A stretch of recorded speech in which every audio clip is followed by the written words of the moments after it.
Welcome, everybody, to another episode of Chats on the Try Line slash on the Crease, man. I don't know. Today we're having a two-parter, but first and foremost, we are here back, and I know everyone kind of missed us last week, and unfortunately, we just thought like keeping everyone in suspense on what else can we come up with this coming week, and we were like, you know what? Let's come up with a double hitter. First, we will talk about some URC rugby and the Springboks who were playing this past weekend against Wales, and then we're going to move on later on with talking about the Cricket World Cup, T20 Cricket World Cup. But for now, we have a special guest by Mr. Asavela Dinashe. I don't know if I'm pronouncing your surname correctly there, sir. How are you? Hey, butchered it. I butchered it, I think so. Are you good? Largely, but I'm good, sir. I hope you're also good in your end. Yeah, no, I'm good. I'm good. But also, just to introduce myself, my name was Usmungo, but as everyone should know by now, this pretty face. And then I have, I have my co-host, Mr. Otto. But you good, brother?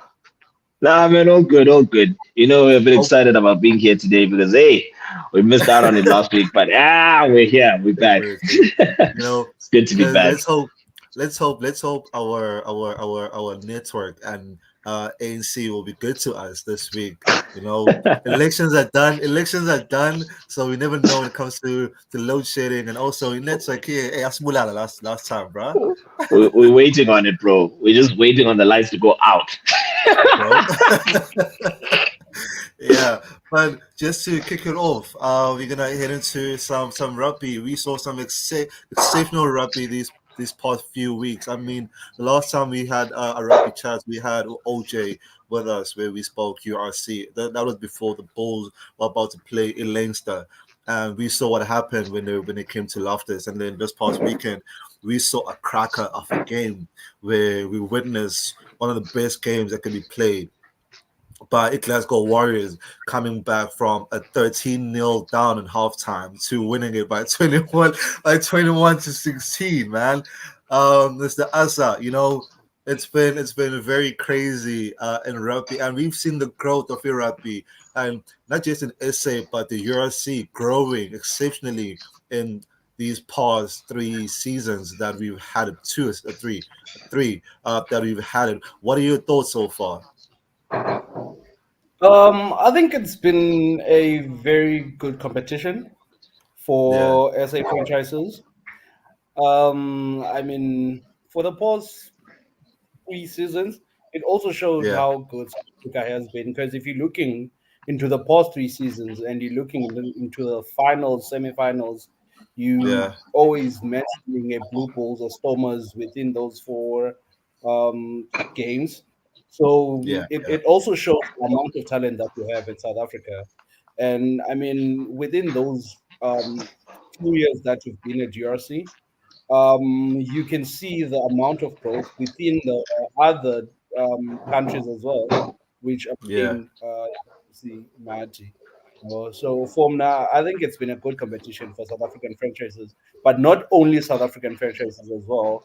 You have your Ireland, your Scotland, and other countries as Mm, well. I, I yeah, think they're yeah, yeah, gaining a lot of experience from us as South Africans. yeah. Yo, man, that's actually true. Asa just said something key for me. He said, when we talk about the talent, my goodness, I did not understand, or I rather did not know for the life of me that we had that much depth in the Springbok, or rather in this country as a whole, to have that many players. For the first time, like when we saw that team sheet come out against Wales, I was like, some of these players I don't even know. But when you see them on the field and they play the way they do, it comes back to playing franchise rugby. It comes back to you seeing them playing for their franchises, and you think, "Ah, man, these guys are just talented." It's interesting to see, man. But as a Bulls fan, guys, I'm unhappy about that result, man. I was very unhappy about that result. Goodness me. But hey, Yeah. I'm not gonna dwell on it. It's been a tough week. I'm fine now. I mean, I mean, with the talent that we've also seen from SA teams going on to play in Europe, it's been also exceptional. It's been great to watch. you know, and the fact that they are able to do it in the URC, they're able to do it in Europe, and then now they need to come back into the Curry Cup and continue with that. I mean, also it builds on to what you started off with the depth that has helped Urasi be able to identify Uguti. You know, I can. I mean, there was a meme going around where Urasi and one of his coaching staffs were talking when Ungomezul was kicking, you know, and with some. I think when people were reading his lips, he said something about the depth in the squad is just crazy, you know, and that's something we've seen come out from ERC, and it has helped us a lot as a team for us to be able to identify some players who are playing the fringe, who are able to step up, whether it's in Europe, playing in Europe, the European competitions, or playing the UFC. Whereas we didn't clearly see that when we had the Super Rugby. I think with ERC, you would have thought, because in most franchises you find that going into ERC they had to buy a lot of players because they knew they Yeah. were going to ERC, they were going to play the Heineken Cup, they also were going to play the Curry Cup in the same time. So you would have expected that not a lot of players are going to be unearthed from all of that. You would have expected okay, if you have injuries, most teams are going to struggle. But looking at not only the URC as well, the EPCR as well, you're looking at the Mm, Sharks with mm, that, you're looking at the those cheaters surprising people as well in the yeah. EPCR. You see, you're looking at the Blue Bulls getting to the finals, the Stormers to the quarterfinals of the URC. So, and if you're looking at the amount of people that are playing week in week out, and you're looking at the talent that's coming out week in week out, it's quite a lot, man. For instance, in the semis, it was it was Sergio Peterson who actually was Mm, starring for the Bulls, where you find that the entire season he wasn't even he was in the shadows basically. We yeah. had him Yeah, in the Yeah. yeah. you had your Moody, you had your Curtly Aronson starting, and then you get to the semifinals and someone just comes out of nowhere and then spoils the party for Leinster. So it's been a good breeding ground for SA Rugby. It's been a Yeah. good breeding ground for like you we wouldn't have expected it, but it looks like it really is working for SA Rugby. I mean, let's focus on the final now. Let's focus on the final. I know, Adwa, close your ears. Bulls are leading. Bulls are leading. Bulls are leading. 13 no, right? In the first half. The mentality changed in that very packed atmosphere. I love this. Where in Leinster, one of the best teams in Europe right now, in the world, I could say, in world rugby right now, one of the best club franchises in world rugby right now. They struggled in that atmosphere. Let's not talk about altitude. There's no such thing. Glasgow Warriors proved it. There's no such thing as the problem with altitude. It's mentality, mentality. With Glasgow Warriors, there are 13 0 first off. They come back. What do you think was the mentality change? Who do you think was the player who said, "Guys, let's step up. There's more work to be done here." For me, I think it all boils down on who wants it the most. I think Yeah. on that I day, agree with that. it actually showed who wanted it the most. As much as we had 50,000 spectators at Loftus, we had Wolves playing the best rugby. Um, I don't want to say because they're going to say, because Thomas fan, but we had a lot of teams that are considering it going the Glasgow way. So many TMO Yeah. reviews for them. But one thing about them, I think it boiled down to who wanted it the most, because we also cannot say that it was BMT from the Glasgow side. Mm, They wanted it the most and they stuck to their guns as well. Because if you're looking into the game, Glasgow never changed how they played. They stuck to their guns and they were just playing what they mm, played from the first minute until the last minute. the Bulls lost it somewhere. And we can say that the absence of Philly, especially in the back three, did affect them because you could see that Glasgow was just kicking to those areas and no one was there sometimes. That Stain, the winger from Yeah, yeah, Carl Carl Stain. Stain, stellar of a game. He Yeah, was I was just about. Yeah, no, he was good, man. Yeah, Yeah, he was I really was good. about. Oh my I was about to goodness. say. I was about to say. They kept looking for him. They kept moving the ball. They kept on tiring the Bulls. I think that's what worked for Glasgow. They tired the Bulls in the sense of they kept looking for Carl, and Carl kept on coming in. He would go out, come in. You know, he made Like, sure with the person who was covering him didn't know what's the Owenzime. He looked like you lost. never even mind them playing the way they did. I feel like, to me, after going 13-0 up, like, there was a bit of complacency from the Bulls. You can actually see it Exactly. even towards the latter end of the first half. It was as if there's a feeling of, yeah, no, we are dominating this game. We can just, throw our weight around and just keep it moving. And that's exactly how they got caught out. Because that first try before the first half just ended, that happened in a very tight situation whereby they could have dealt with that in a better fashion, defend properly, don't concede any points, enter the half leading by 13 points to nothing. Mm. That does change the momentum. You let them score, they start to feel and they start to really believe we are still back in the game. And then when you come But out in the second half, you don't start well. You start on the back foot. You are very yeah, complacent in how you play, and you get dominated by a side that you should be beating. I was At the end about of to the day, say. I said if this you to look us at it, even during the week, that as much as everybody thinks that the Bulls have already won this game without even playing it, Glasgow is in the final for a reason. Exactly. There are no, 15 other teams that didn't make it here. the reason why I'm saying Glasgow stuck to their guns when Glasgow scored that try going into the first half, they knew what they were doing. And if you look at it, there was nothing that changed. Glasgow would play the ball, play it high, go there, close the gaps. Whenever they're defending, they're closing the door. So basically, they're defending from inside. What the Blue Bulls didn't do is they were not closing the door. They would let the Glasgow guys come to them. The number 6, 7, and 8 of Glasgow, those guys were working overtime on Saturday. So they were You know. just, yeah, they were just You, crazy, man. Their work rate was just crazy. And that's what gave Carlstein. Because Carlstein, whenever Carlstein got the ball, it was him and Peterson would be nowhere because Peterson would most probably be defending somewhere else. And Mm. that's what gave them the edge. The fact that they could always get a man on the outside. you mentioned something interesting also. The forwards. There was a mole. They played how we expect the South African side to play, moles.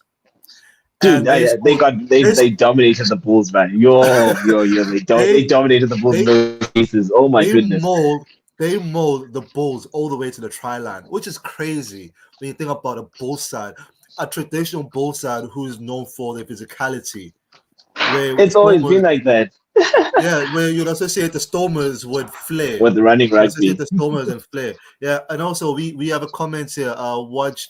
Watch Jake White's interview, and he said the ref gave it gave it away. The team in I like know. sorry, excuse me right now. Just kind of listening. I'm sorry. Please answer that. I don't think Us will What's your forever take? disagree with that one. no. Yo, But yo, I anyways, yo. totally what's agree your take, guys? with What's that. your take on Jake Watt's comments when he said the ref gave it away? No, I don't think the ref gave it away. If we're saying the ref gave it to the away team, then we should be saying TMO gave it to the blue bull side, to the blue bull side, yes. Because every call that was called, it was by TMO, it was against Glasgow. And which is Yeah, why I said in the beginning, I don't want to be talking about refs' decisions because there's so many times when Glasgow was supposed to score tries or get points or get anything, but the TMO would call it. They called balls 3, 4 phases back just so they don't count the Glasgow try. So for Yeah, me, but also if we talk about the sincerity of it all, like I feel like my major point of contact for this was towards the final point of the game where Glasgow were denied a try from the early contact on the Bulls player, which was Arends who got hit right in the middle. And it went back, two phases or so, just to go check again where the ball was loose, to the collection, to the try. And I'm thinking it doesn't really matter, because at the end of the day, that for me is one phase of play, because you get the ball off the player being in contact and then you go score. But when we look at it clearly, you hit him too early. That is a foul. Any day of the week, we have to go back for that. But which is why then I'm saying, if the ref was inconsistent and gave it to Glasgow, then we might as well say TMO was very consistent in giving it to Yeah, I mean, but also I kind of feel like blaming the ref is just an easy way to say it's an easy out, man. Yeah, it's an easy out. Whereas Uche Quad should realize two finals they've played, they haven't won either one. They've played two finals in the URC. They haven't won one. And then it was their final to win because they were playing at home advantage first and foremost. They got complacent as we've been saying the whole time, you know. And honestly, I just feel like Uche Quad needs to go back to the drawing board and he needs to see what's happening. What are we doing wrong? We are getting all the way to these finals, but we're not winning anything, you know. But talking about finals, also, Asa, we've had two teams this year in two European finals. I'm gonna say European finals because at this point I'm taking ERC as a European competition. It's not really a domestic competition.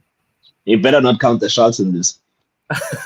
So I was about to say we've had two finals. You've had two finals, which was the ECR and then the URC right now. ECPR, sorry, and then the URC right now. What does this mean for SA Rugby? I mean, it's been exciting seeing all these teams being able to go and play the likes of your Saracens, your Leinsters, your Montpellier, you know, and then we come back with a trophy, and then we are hoping we're going to get two trophies, but unfortunately not. So what's your take so far in us being able to do all of this? It's also look at the fact that it was some of the players that we've been using are young players who've been coming out of these franchises. For me, Ne, I'll say something that most people don't really see. But I'll tell you one thing. It seems as if South African franchises just know when to play. Because if you're looking at the Sharks, how they won the APCR, if you're looking at the lot, they were all the way at the bottom.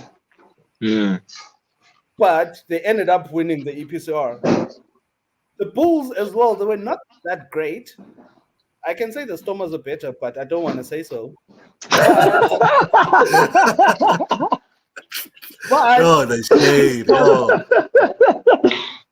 And also, I mean, we would have expected for such a thing from the Sharks. We didn't even expect for them to get to the EP, to be at the EPCR, because they have Springboks in there.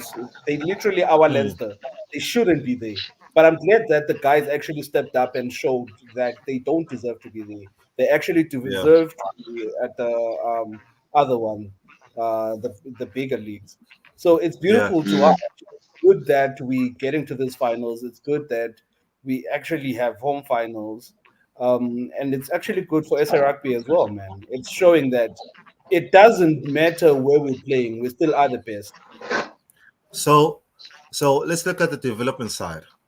We've had the likes of Sasha Ngomezulu come out. We've had Apelele Fasi, who's become a global star at this point right now. We are having Kenan Moody. When the URC started, that's when we saw the likes of Kenan Moody come out.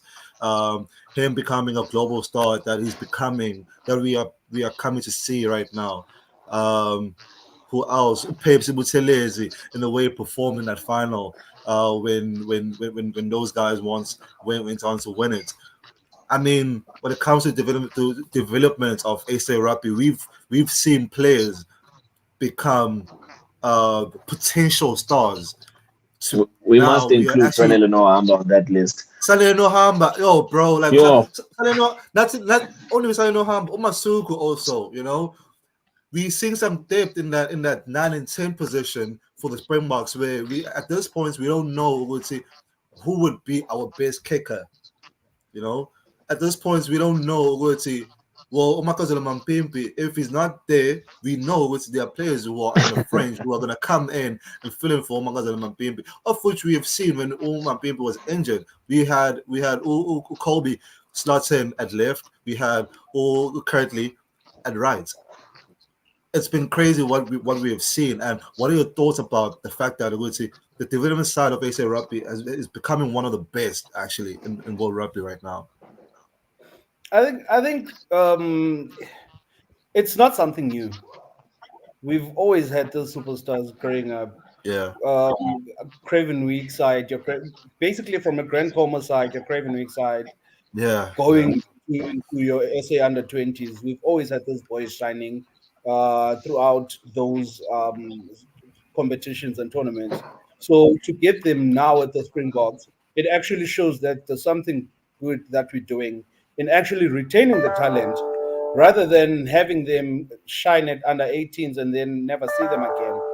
So Mm, yeah, I think it's showing that the systems that are there to retain the boys and track the boys and see how they're doing, and if they're lacking, like your Sanele Noambas, at some point he was lacking in his gameplay.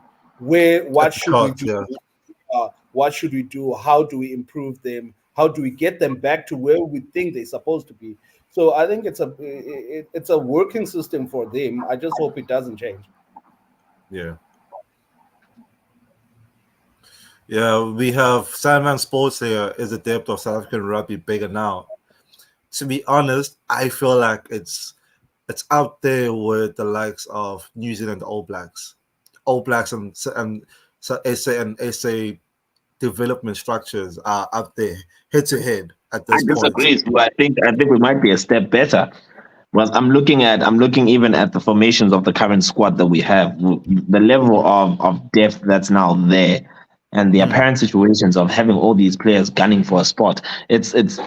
It becomes a headache for a coach. And I like using this term because I love having that much of an opportunity to actually witness something special.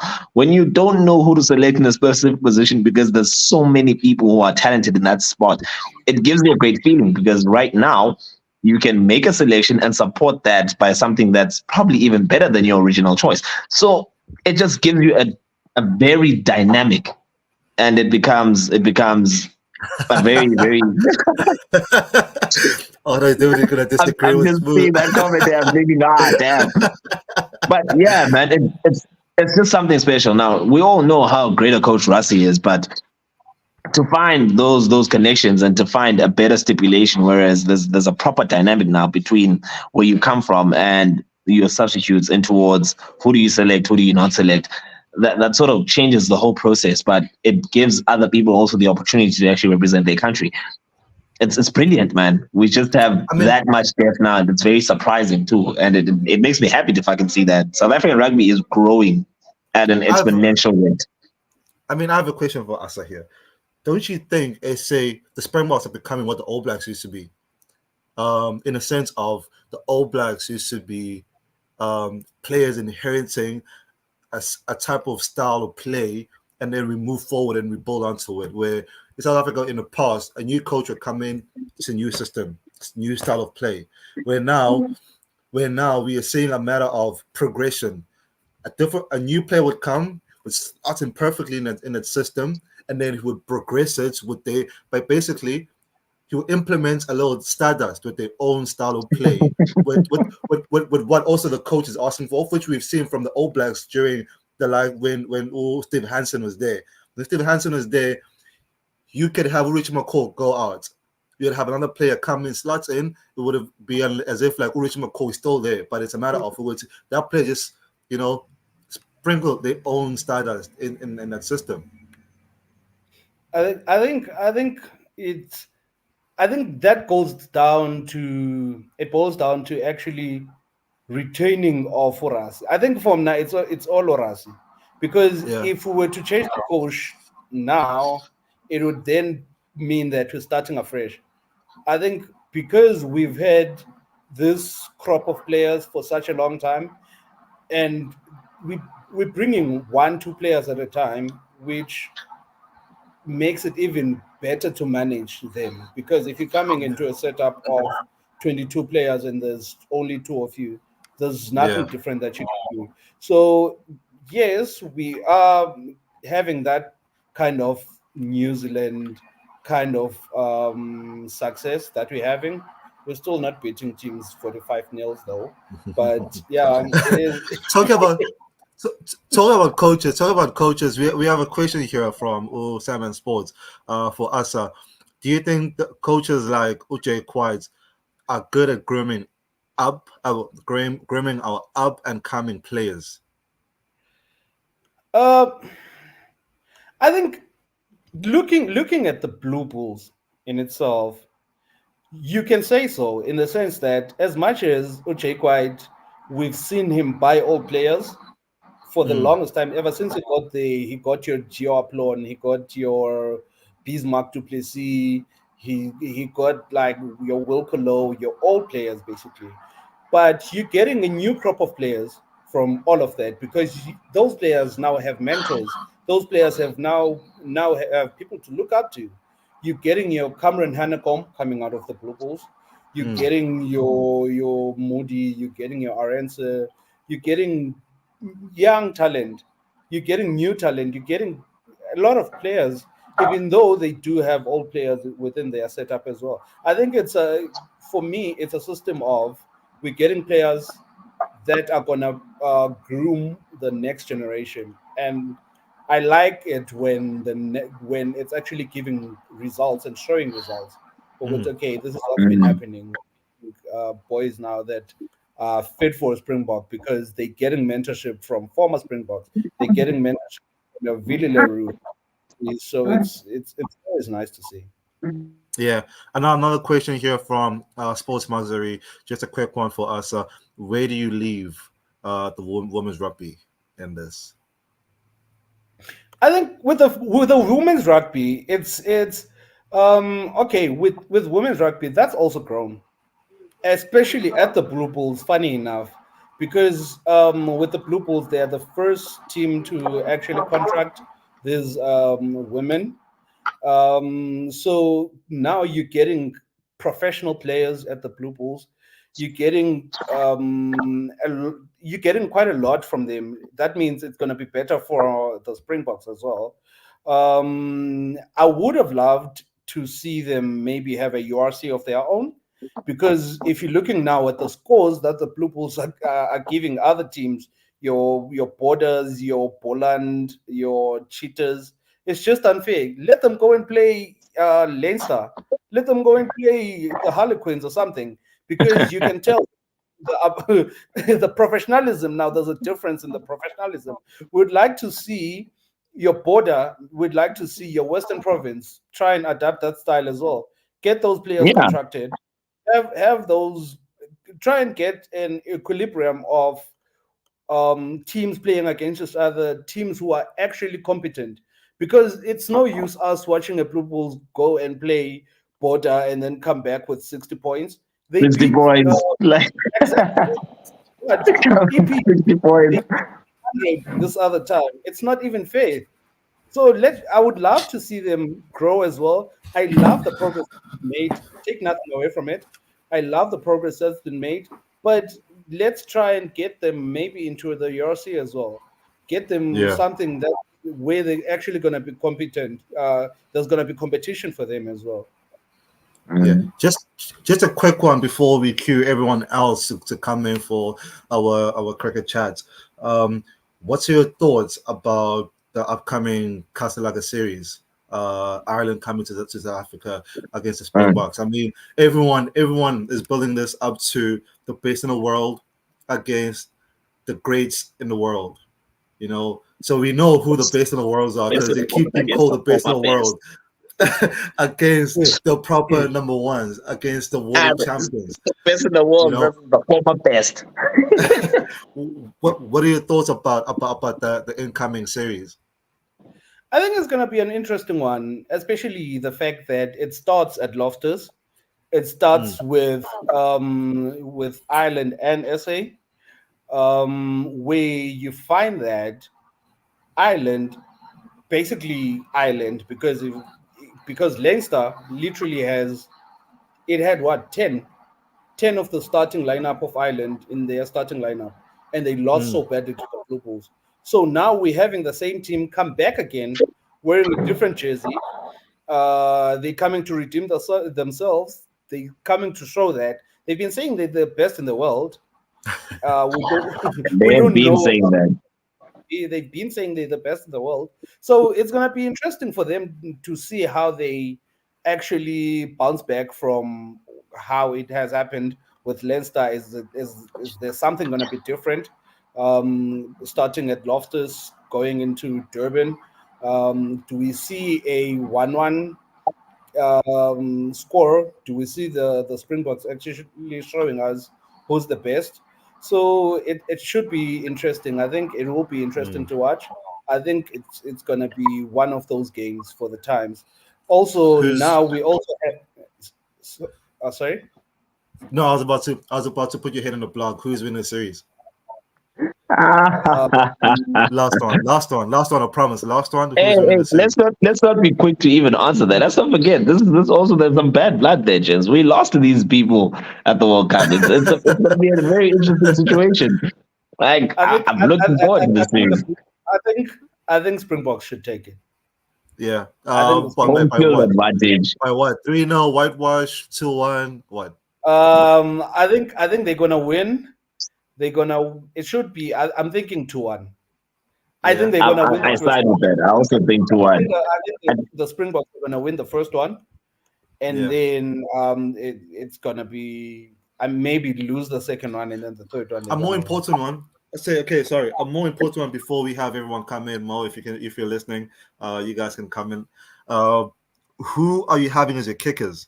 If you don't have Andre Pollard, who are you having as your kickers in that side? And then we can call it. The ups with the absence of Sanel Noahamba, we taking Sasha. I think it's proven Yeah. that he can kick, and He he'll can give you kick. if he'll give you accuracy. And I think he's proven at URC and also at Springbok level that he is the guy for the job. So let's give him Danis Kipasake. Let him play. Yeah. Definitely Hey, say but that. I just hope by Enza again, Angolo Club, that we actually let him play. Because Yeah. honestly, siyazi ukuthi zihamba kanjani ezwe when it comes to selection sometimes it's a bit of a tricky situation and you always want the best for these young players, but and then they don't just see the limelight. It's always a crazy situation. I just hope that he does get that opportunity. Because again, at the end of the day, I think we made way for Libok to get that opportunity as well. So now we Mm, should, man. Osa should be it. yeah. No, the boy can kick. We have comments like Sash What was for kick the that? boys. The kick, boy. Gomez Zulu, please. And then thoughts on Khaleesi being out, who's captaining the Springboks. Last thoughts. So I keep saying last thoughts. I should stop saying that. This is the fourth time. This is the fourth time now, Chief. Yeah. Who's captaining? Who's captaining? No, given that Rassi has already said Sia is captaining, I think it gives us the players now another thing of we have our captain back. Mm, And there's a lot of talk now. The reason why mm, I think the reason why we have Sia back is because of what was said by his by the owner of racing, that he's invisible, no one sees him and all of that. which So is good it's gonna for be a us. Which point is to good prove. for us. It's a point to Yeah. prove. So it's gonna be nice to see him back into the squad. It's gonna be Yeah. nice to see how the boys are gonna play with him, especially with the young boys, because we know the older guys in the team, they'll play for each other, they'll bleed for each other, they'll die for each other. But now coming into with this one, you have a lot of young blood, new boys, and he also provides leadership. He's shown that to provide quite stability also in that team. stability as well in the team. So yeah, Yeah. I think it's gonna be good for the team to have him around. Even So at way even in against Wales, he was there, and we yeah, won, even though he wasn't captaining on the field. So I think it shows the impact that he has on the team itself. yeah. Yeah, Jim. So See, as our as Richie a, coach, you must know. yeah, so as a, I don't know how's your cricket knowledge, man, but we are about to put you at it right now. We are currently having the T20 World Cup. I know Otto and I have been in communication about this. We've been talking with, About Batman. you know, you know, and the process haven't been looking very convincing in this cricket World Cup. Oh man, like they've they've been on my head, you know. And one of the comments I said, I know it was outrageous, but I feel like we deserve an apology from the administration of 2015, the sports department, where I said, if the Springboks, Yeah, if you the said they process, should slaughter a cow. yeah, if the process did not win a World Cup this year, right? We are 9 years after that incident that happened back in New Zealand when the Carl Abbott and Philander scandal, where Umbalula and his people at Cricket SA preferred to bring back an injured Vernon Philander over and inform Carl Abbott just because they wanted to balance out the numbers of The quota black, system. yeah, a black player ratio. And I said, and I said, and I said,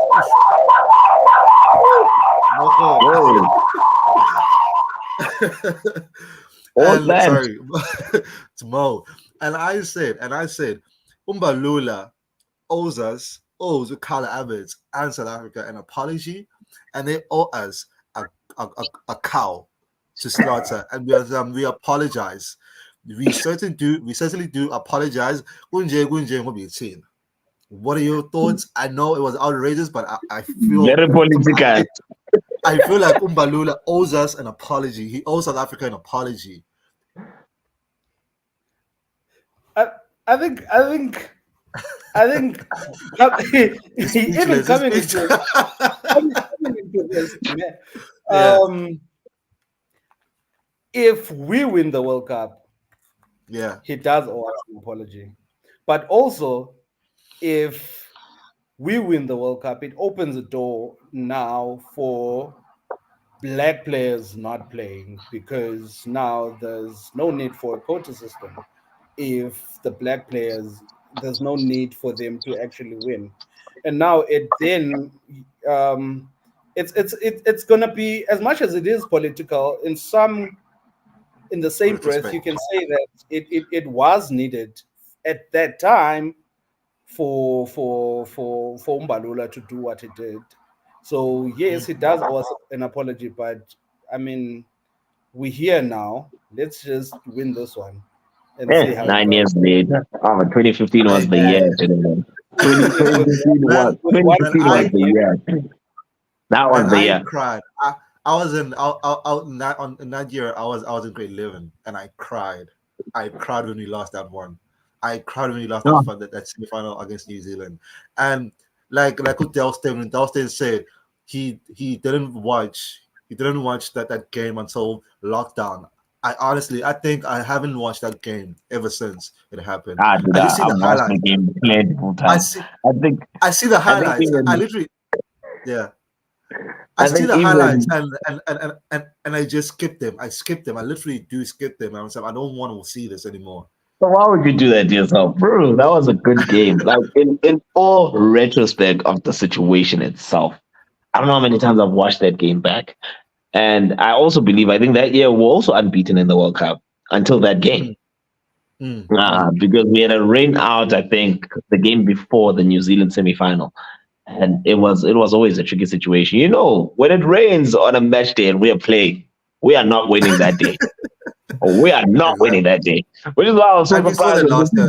when Yeah, dude. Every time in the World Cup, if it We saw rains, that man, last year double in noise is India. Yeah, not our thing. Like DLS is against us as per usual, always and forever. It all started all the way back in '92, never stopped again.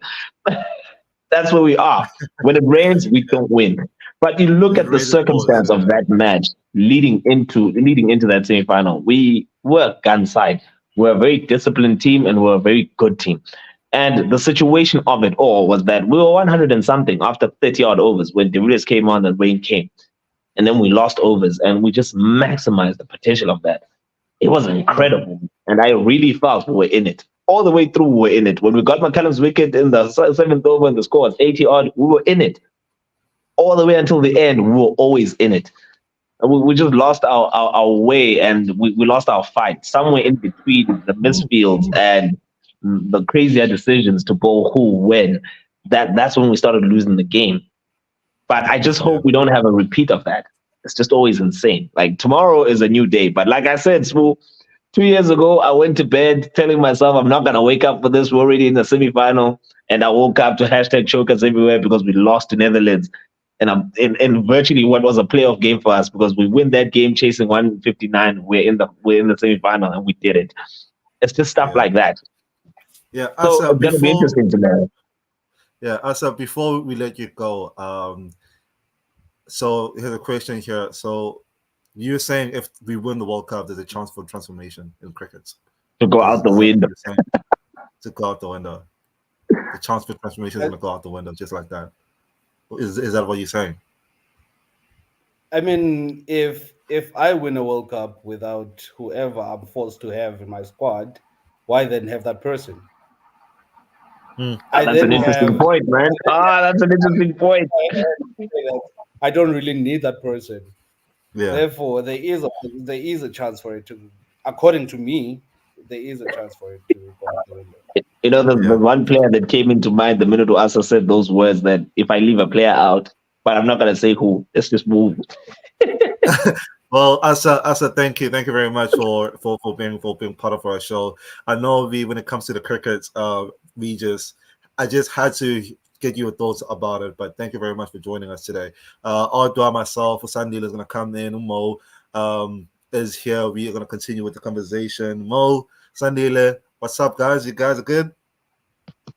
Hey, Svoo, we're good. How are you? I'm well, man. I'm well. What's up? What's up with your cam? Like, we want to see you, dude. Come We on. want to see your face, bro. Come on. Don't play that game with us. Time. It's taking its own time. That's the problem. Yeah, but yeah, man. What do you guys think? What do you guys think? Us saying if we win this World Cup without black players, the chance for transformation is over. But also, you guys know where I stand when it comes to the quota system. I say scrap the quota system. You are there because of merits. I still say that, boy. You know, like for the first time in forever. Yeah. I agree with you on that. I know this is not something that we do all the time, but I agree with you on that. Right, you gotta pick players on the virtue of the fact that you deserve this spot because you are the person that you really think you are. You deserve this spot because you've been this good. Because I see a comment here by Wanda Masha. Hey, Wanda, Batman deserves to be there, right? Batman deserves to be there, first and foremost. The man, do you see what the man did in the SA20? Did you see when he came? Did you see when? Did you see when he came to Kingsmead? What he did to DSG? Man, that was crazy. That was crazy, and we had felt like we were gonna win that game until Batman did what he did to us, and then he went on to MI Cape Town. He did what he did to MI also. That man was on fire, and I feel like he deserves to be there over Olungengiti. Which is why aren't they? Yeah, but he is there over Ungiti. I don't understand why you're comparing that situation. Ungiti doesn't deserve to be there. That's why he's not there. He's a champion reserve at this point, so it is what it is. Who else would you actually substitute with? Like that whole consideration doesn't really count because Ungiti is not even in the squad, so he's just there to mind the gap. No, I'm saying this. I'm saying what I'm saying because you know how the process are when it comes to loyalty over players. Yes, right? That is true. You know how the process are when it comes to Temba. For how long have you and I been calling for Temba to leave and let the likes of Rickleton to come in and play, to let the likes of the likes of Uriza to be there and play. There's a question there for you, Smooth. Yeah. Why does Gidi not deserve to be there? I want you to substantiate this one. This is interesting. Well, Gidi hasn't been consistent. Even Gidi has not been consistent. The same way with Shamsi, I could say with Shamsi, there was a point where we called for Shamsi not to be there because why he wasn't consistent. People I were getting runs was off actually him. going to bring that up, bro. Yeah, You're right to mention the Shamsi part. With Shamsi, people getting runs of Shamsi. People knew they can get runs of Shamsi. If they weren't going to get runs of Ukesha, they're going to go to Shamsi and get runs of him. The same way with Dungiti. When people know they're not going to get runs of Unokia, Urabada, and Janssen, they know to Ungiti Zongena, they're going to get runs of him. The conversation is on some. The conversation now is on some. Unokia, people are getting runs of Unokia because they realize it's Upatman. They aren't able to play against Upatman. So they are forced to actually counter-attack. Exactly. No. Yeah, well, that question from Zandile, can I answer that, please? And thank you. I need to answer this one. I need to answer this. I am here for this one. That was the quickest response I've ever seen from Me, I am here for this one. I like that question. I'm here for that question. Oh, gentlemen, no ways. I still say, like, I've had this conversation with some of my colleagues at work, and it's by far one of the things that we argue most about. As much as Opatman is a good bowler, right? Opatman has all the makings of being a really, really good bowler. I just feel as if he doesn't have the tenacity for me. And if I'm really, really expressing this correctly, guys, he doesn't have the surefire will to actually fight on. If like we watched something amazing happen, right? From a point of view of winning a game that we thought we actually buried at the start of it. We lost it in the middle and then we countered in the end and we won it anyway. You look at all those phases of play. When things are going easy, but Mamin's on top. The minute England turned the pressure on us to get dominated, he slipped away. I'm not saying one game makes a player. I'm not saying that. Because at the end of the day, we get the same thing with Shamsi. One day he goes for 50, the next day he takes 3 wickets for 20. It's ridiculous.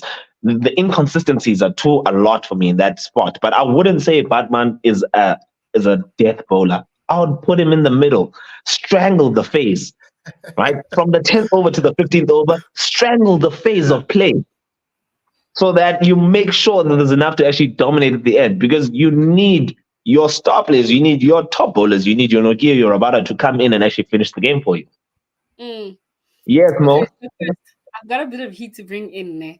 Before we go back into the conversation, this is why these lives are going to carry on because we might find someone for somebody. This is a comment that came up before Mr. Asa left. So, Mr. Asa, if you are watching, just know. But I'm gonna circle it back to this conversation that we were having before Assad left about the window for transformation being closed. And I think it's one of the articles that we had read before, Oguti. They decided to go with a competitive team. And I think in our previous live, we also went into conversation about we do not have enough Black elite cricket players. And if they are saying, and confidently so, they're saying they're sending the most competitive players or team then for the World Cup, it does mean the window for that transformation is going out of play because then if you're saying that the team that is there now that doesn't have enough Black cricketers, elite as such, what is it saying for 2027? What is it saying going forward? Because personally for me, they already saved themselves by saying we went with the more competitive team versus what they actually should have been saying about the compilation of the team. I mean, I'm tired of having this conversation. It's so weird. I'm also tired of having this conversation. Why do I agree with this? I'm tired of having this conversation until the day you have a son who wants to play cricket but is not going to be able to because we said that we're going for a competitive team. No, hear me out, guys. Hear me out. Rickleton is there because he's a proven player. Rickleton is there because he's a proven player. Upavuma is not there for a reason. We know why Upavuma is not there. Right? We know why Upavuma. Uriza is there. Uriza, Mocha, shut up. Uriza is playing because Uriza he's shown some form leading up to the World Cup. He's there for a reason. That's another pointer, right? Clausen, one of the best limited overs cricket players, batsmen now you just in hit the yourself world. spot. That's not fair. No, Miller. I'm here with the Miller. I'm here with the Miller. You've always been there with the Miller. It's the weirdest thing, and that's the weirdest thing. You pay for your franchise, you still don't like him. It's crazy. We actually see a band. You know? So, Upavuma Upavuma, guys. Last year, Upavuma, Lord Pavuma. I call him Lord Pavuma, guys. Last year, as much as we went as far as we went in that World Cup, Upavuma hindered us. Honestly, our first 3 wickets, they are our most important wickets. We need to keep them. We need to get as much runs from these 3 opening batsmen. If you play Upavuma and in his first 3 opening positions, bro, that means you're counting on 2 players to get. We're already one down. One down. You know, just wait, Mo. Just wait. The same way. The same way when it comes to our bowling side. If Urabada doesn't get wickets, we know Tinakia is going to cover for him. He's going to get wickets, but we know Urabada is going to get maidens. He's not going to get wickets, but he's going to get maidens. He's going to slow down the run rates of the opponents. Ulen Tunja, Batman, unorthodox. People are still trying to figure out. So we'll see with Alaranjan. 1 week they're able to get runs. 1 week they're unable to get runs. Or this over they're able to get runs from him because they've read what to Kimaki Anjani. And then everybody now has all the camera work. Right? You get studied now by batsmen. It's going to be interesting too. That's what I'm saying. And and I say the same thing. If we do manage, let's say we get to a final in India, it would be so much of a training more than a training schedule, but to be on the side of that, if he were to play in that game, it would be something that would test him through and through, because those players are players who know how to play slow seamers. And those guys can punish slow delivery. And it's a different situational context. You find teams that go hard against a bowler like Obatman and mistime the angles because it's drifting too quick, it's drifting too slow. Whatever the circumstance is, at that point, you don't really hit it well. But I feel like a player I wanted to ask you guys a question. Yeah. And on top of what Usbu is saying about Upavuma, yes, most of the things we talk about, we agree about this, because I also know we've been there. But what I've noticed and what I'm seeing is that if we consider the situation we had with Upavuma last year, Upavuma was one of our leading batsmen and our top scorers in the year before the World Cup. And then he came into the tournament and it was what it was. Wait! You said our leading batsman leading up to the one of our leading batsmen. He was the best we had in that calendar year. Pavuma was the best player in South Africa in white ball cricket in 50 overs. Oh yeah, man. 50 overs. Yeah, 50 over cricket. This was 50 over cricket. Okay, let me be specific about that. This was 50 over. Like the World Cup last year was 50 overs, guys. Come on. Leading up into that World Cup, right? Pavuma was there. He was head and shoulder above everybody else. And we went into the 50 over World Cup, and it was terrible. It was terrible it was painful to watch. It got to times where you think you don't even understand what's happening. So he's in the squad as a captain. Yeah. So he's in the squad as a captain. He's in the squad as a batsman who's not scoring runs. So there was double the pressure on him. Now we're seeing a situation whereby Reza has been one of our best T20 players leading up to a World Cup. Yeah. Now he's in a World Cup. He's not scoring runs. Now that begs the question, what about Markram? He is now a captain in the squad who's not scoring runs. These are two of the same contextual situations we had with Upavuma. What are we now saying? Yeah, we're quiet about it now. That's what I'm noticing a lot, is that we are not sparking into the fact that Omek Source is not looking good. You know what? Is he in the squad because he's captain now? Or is he there to perform with the bat as well? And what about Uriza? If we are saying that we were unhappy about Pavuma consistently playing in the 50 over World Cup, why are we not as unhappy with Uriza continuously playing right now? I remember you posted on WhatsApp. We would say, why is Hendricks playing ahead of Rickleton? Where Rickleton, he's a player whom you know he would switch on. But with Tomek Sauce, what was interesting is in our last game, right? He kept on going down the picking order. He kept on going down, kept on going down. Because he was supposed to come in at 3, right? He's supposed to come in at 3. Yeah. He ended up coming in at 4 or 5. If not 5. He came in at 5, which was interesting. I was like, what's happening? When's that land? It's very interesting. When you're low on confidence, things start to change. Yeah, Exactly. it was that way. It was that way. I mean, my question was, why wasn't Timber being protected the way McSauce is being protected right now? Oh yeah, I get where you're going, Smooth. I understand what you're saying because You know? Utemba was always put at the brunt of it. He always had to face it head on. Yeah, He's gonna open, yeah. whether we like it or not. He's gonna open, and that wasn't fair because he was always up first man in. It was crazy. You know, whereas McSauce, he's been protected. Nah, they keep protecting him. Where he keeps going down in picking order. Morga, in the next game, if he doesn't come in, between 4 and 5, he's gonna come in at 3. Oh, I'm going to get 5 straight or 6. I'm going to 5 6 here this time around. That was a move. You've been wanting to get this on your test. Let's hear it. So I want us to go a little back to memory lane, right? When we were doing the lives, and we used to really go into conversation about Quinton de Kock and his retirement. Do we still want him to leave the T20 format? No. Oh hell no! I want him to stay for a while. If there was one player I think I would advocate for when it comes to form wise, is a Quinton. I'll always advocate for Quinton because Quinton, sorry. Have you been seeing the Quinton that you like in this World Cup so far? I'm in the Super 8. I've been starting to see the Quinton I love seeing play. He's playing like he's free to play his game, as if no one is telling him how to play and what to play, what type of shots to play. Do we still think he's inconsistent? Yeah, he's got his moments. That's all I needed to know. That's all I needed to know. Mm-hmm. No, because Moko, Quinton, like Klaassen.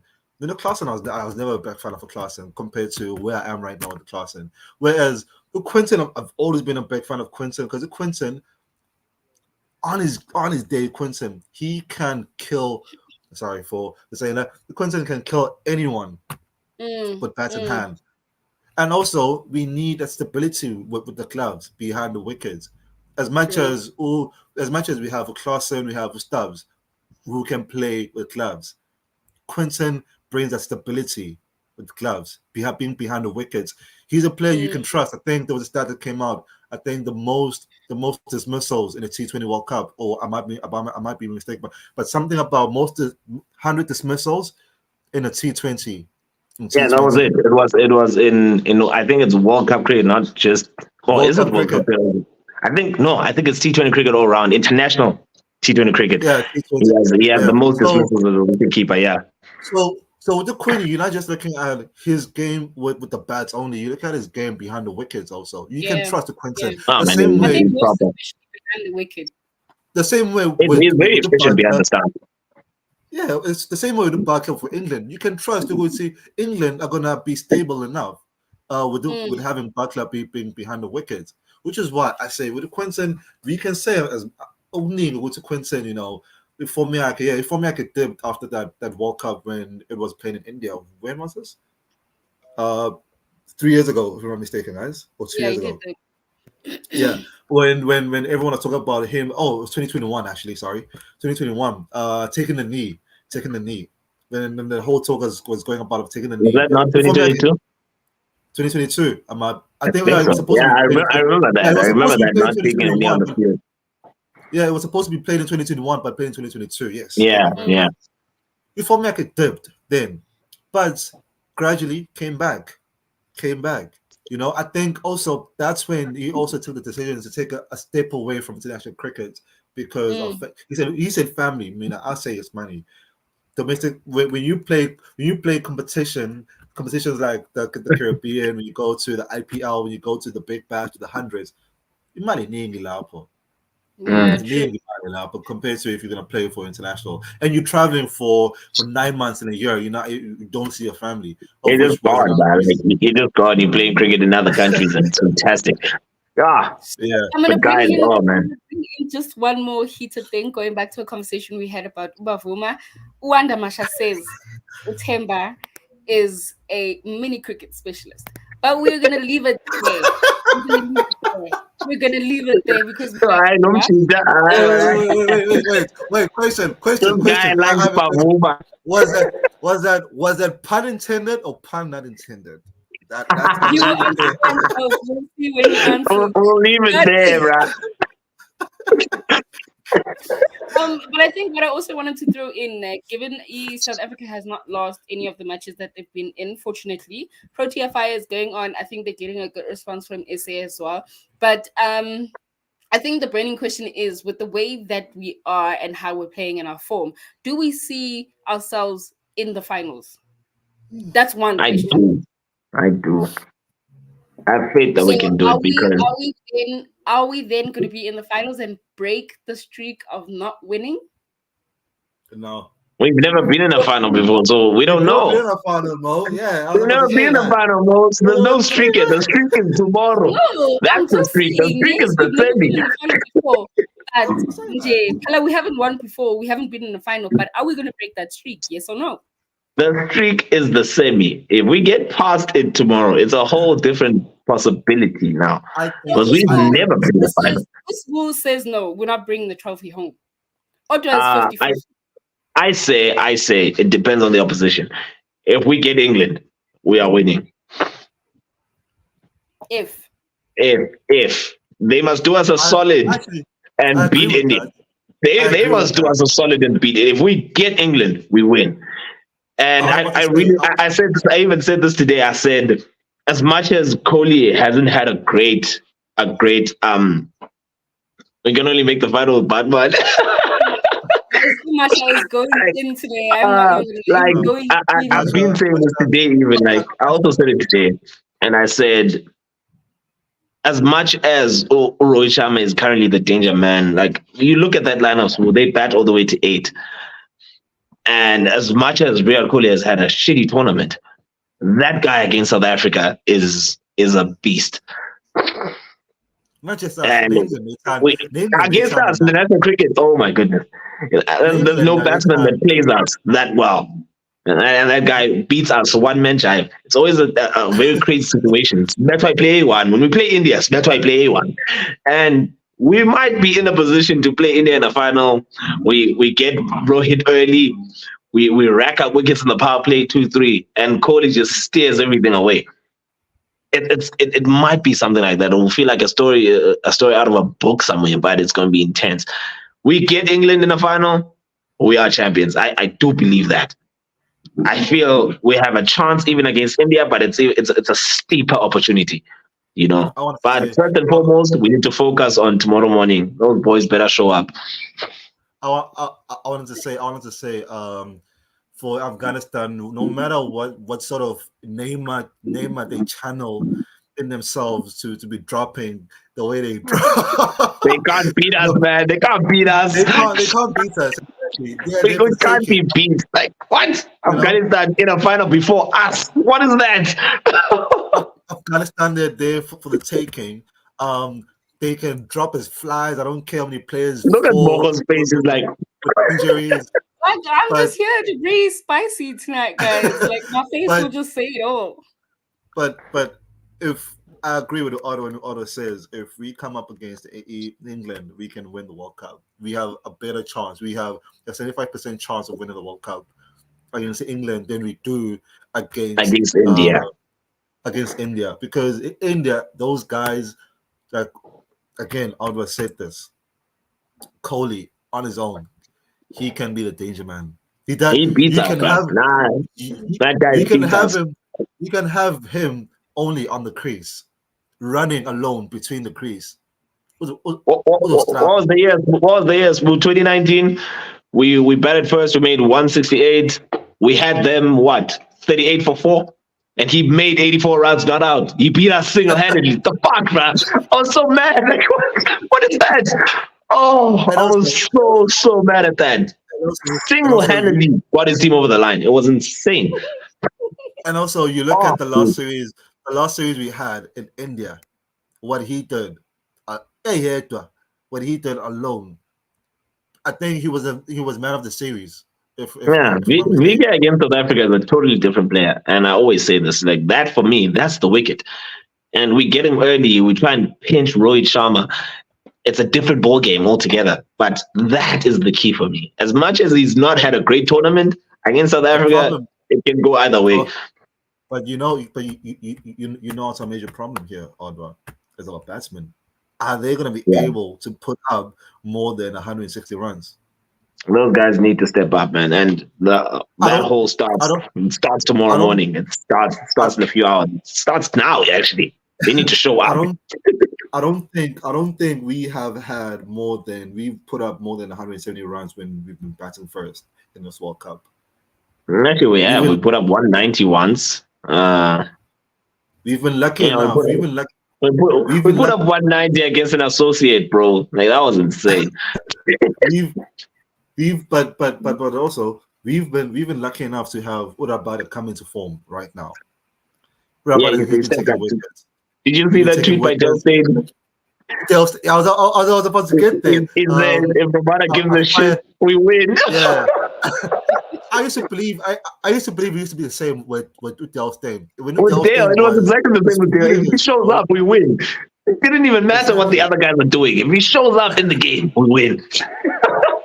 Oh, guys, this conversation could go on forever. And we have to sleep. Let's go. It's got summer protest. Like saying, I mean, I'm going to go 5. I give love. I'm going to stress them. To 2 things. Either we are going to a final or hashtag late. Hashtag la. Or we are going to a final. What I'm counting on, what I know is we have a better chance because us now Utamba, so I'm good. Yeah, and on that note, we are going to close this. On that note, we are going to No Padman, no trophies, promo Masha. No Padman, no trophies. Literally. No, guys, thank you so much for a great show. That was a good conversation.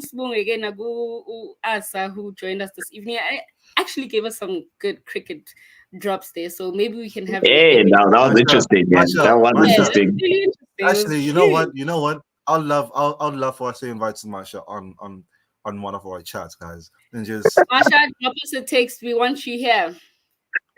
So if no you can trophy. You can drop us your number. Mo, wait, on Sandman Sports Instagram, you can drop us your number. Sandman Sports. I know him. I'll speak to him. I know him. Oh yeah. This is what we have here. Thank you very much. Can we have thank you to everyone who joined on. Thank you to the listeners, to our guests, to our viewers. Don't forget to like, subscribe, and comment. Don't forget, no Padman, no troll. This is not gonna go well for you guys. I'm gonna laugh in your face when this World Cup and Padman doesn't play. Okay, gents, let's call it a night. Right, cheers, guys. Yeah. Same place. Ooh.